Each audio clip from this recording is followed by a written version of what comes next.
Hi guys, one more video in this series for the flipped geometry. This is video number 6.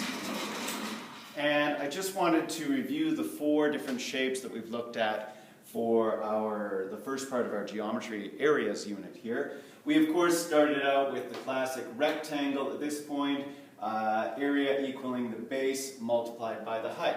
And so that'll work for any rectangle. Okay? Then we moved on and we looked at the parallelogram, and the parallelogram, of course, is a shape that has those parallel sides. Quadrilateral with 4 sides, but there's 2 sets of parallel lines. So that's why it's called parallelogram.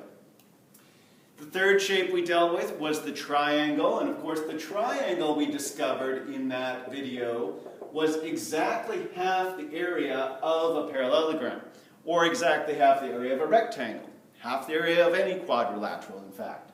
That's why its formula looks very similar to these two, it's just divided by 2.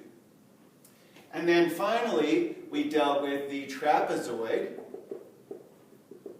and the trapezoid is the shape here, and that's the shape that has a set of parallel lines with other lines connecting to them on an angle. So it creates a 4-sided figure. It creates a quadrilateral, but what happened is that the height needs to be on the perfect perpendicular between those bases. So that's why we've indicated the height here as the red dashed line.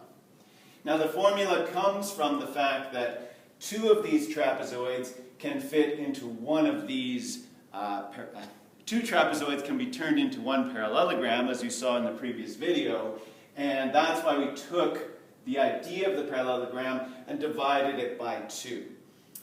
Those are your 4 shapes that we're going to be working with in class, so we're going to be practicing using all 4 of these, calculating with all 4 of these. They'll either be individually or they'll be combined.